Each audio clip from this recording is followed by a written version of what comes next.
น้องสบายดีสบายดีพี่น้อง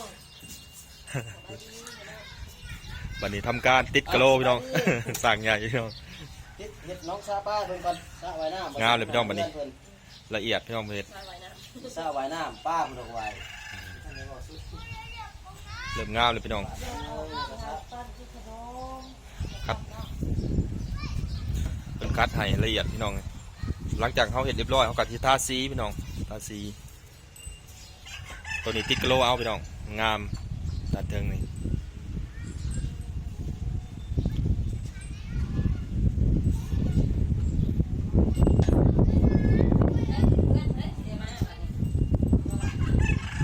สร้างกับเลยวันนี้พี่น้อง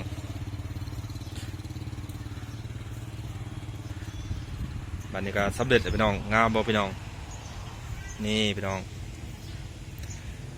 ติดกระเบื้องอย่างดีพี่น้อง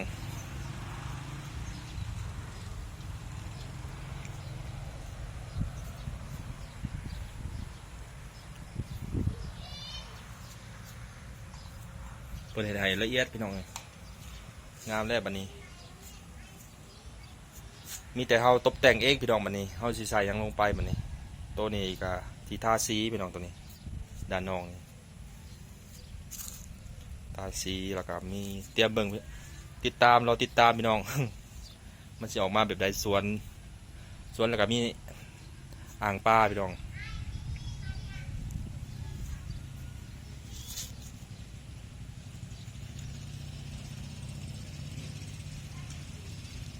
กะโหลที่โตตัดโตเศษโตเรือพี่น้องเขามาเขาก็มาติดมาแต่งพี่น้องตกแต่งตัวนี้ก็เป็นกะโหลปูภายในพี่น้องโตเฮือนพี่น้องโตห้องโถงแล้วก็ทางยางพี่น้องตัวนี้อันตัวนี้ก็เป็นติดแถวซิ่งพี่น้องติดอันกันเปื้อนแถวซิ่งตัวนี้อันนี้ก็เป็นกระเบื้องอันห้องน้ำพี่น้องตัวนี้เป็นเศษตัวเรือ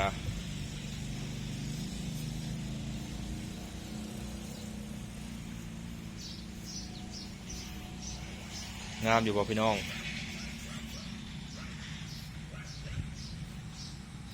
ตัวนี้ก็เฮาเตรียมพี่น้องตัวนี้เฮาก็สิอนามัยออกคือเก่าปนปูนเหี่ยปูนหยังเฮาสิตักออกพี่น้องเฮาก็สิเตรียมรอติดตามมึงเฮาสิตกแต่งแบบใดพี่น้อง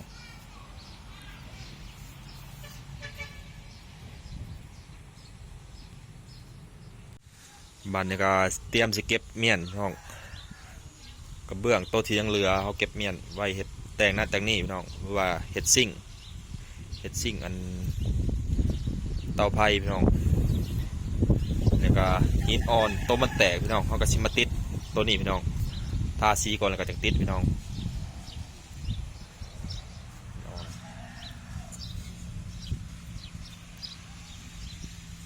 พี่น้องก็เมียนพี่น้องเริ่มเมียนอนามัยไปนำมือกับลุยเตรียมลุยพี่น้องมือทาสีต่อพี่น้องด้านหน้าก็ยังไม่สำเร็จพี่น้องมีแต่เสาเนี่ยเก็บไปวานเนี่ยเก็บได้3 เสาพี่น้องวานเนี่ยแล้วก็ลุงตูนพี่น้องเพิ่นก็ไล่เก็บตามขอบบัวประตูพี่น้องแล้วก็บล็อกแก้วเก็บสีขาวมือก็จะพาก็ลุยอีกพี่น้องมือนี้ก็พักผ่อนก่อนมือนี้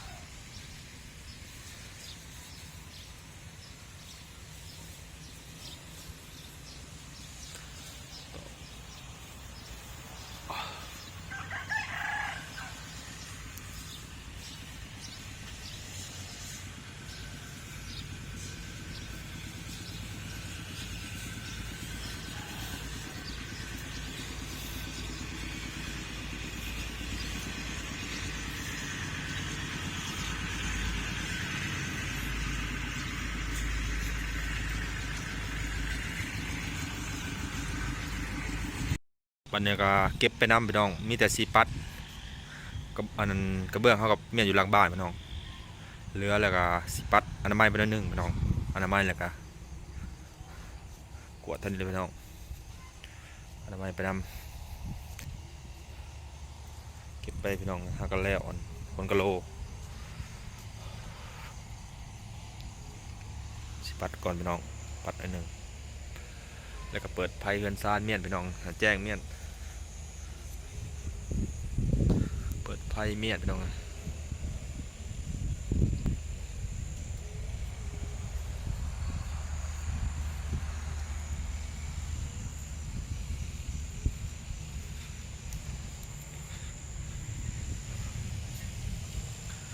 มาด้านข้างพี่น้องอยู่ในซ่องเล็กนี่พี่น้องจึงยินเสียงนกแต่ส่องออกไปเห็นลูกนก2 โตวพี่น้องเลยมีแต่ว่าให้นกใหญ่บินออกนะจังหาวิธีแก้ไขพี่น้องโตบนซ่องนี่เอาไปแก้ไขเองพี่น้องสิเอาไม้48เขาตัดเป็นท่อนแล้วก็ยัดเข้าไปในโคนไม้พี่น้องเขาก็บ่เพิ่งเฮ็ดช่วงนี้พี่น้องให้นกใหญ่ไปก่อนให้นกใหญ่แล้วก็บินออกเขาจังเฮ็ดพี่น้อง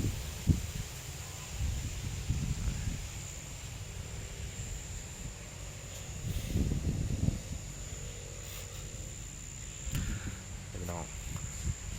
อากาศแรงๆพี่น้องส่วนก็ลมเลยพี่น้องลมแล้วอยู่ชิโน่นครับพี่น้องเปลี่ยนฤดูใหม่เลยพี่น้องเริ่มอากาศเย็นๆเลยพี่น้อง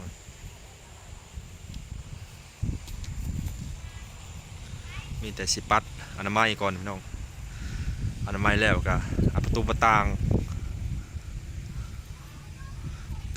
เก็บเครื่องพี่น้องแล้วกลับมืออื่นนี่ก็คือว่าเลยพี่น้องเตรียมลุยทาสีแล้วก็ว่าสีตั้งเสาไฟพี่น้องเลย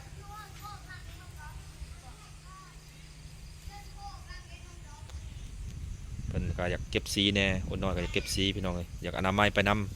ำเอาก็เนาะมื้อนี้ก็ยังหลายอย่างพี่น้องงานเก็บสีงานอนามัยพี่น้องแล้วก็ตัวใดบกหักเขาก็แก้น้ำแน่พี่น้องตัวใดเหตุใดก็แก้ไปเพราะว่าสร้างก็ขอบใจเพื่อนร้ายพี่น้องเมื่อนาทีเวียกงานเพื่อนแล้วครับพี่น้องเพื่อนก็ไปหาเหตุงานต่อพี่น้องงานแบบเมาเป็นต่อมื้อนี้ก็เพื่อนก็ได้ยินข่าวดีเพื่อนพี่น้องว่ามี FC พี่น้องเพื่อนว่าเห็นสร้างแต่งเสางามก็ให้เพื่อนไปเฮ็ดพี่น้องเลย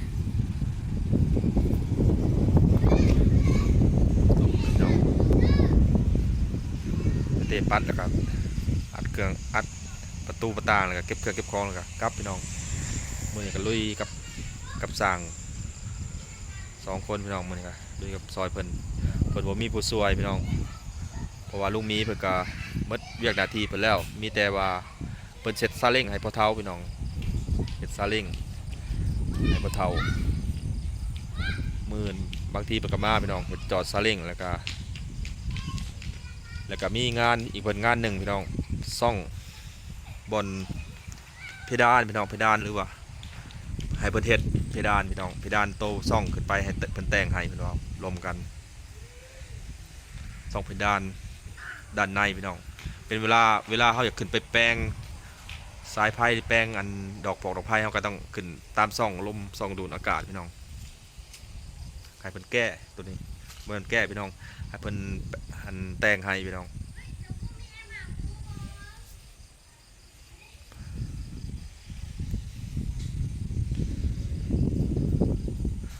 ปลาก็สำเร็จพี่น้องเลยดีใจเลยพี่น้อง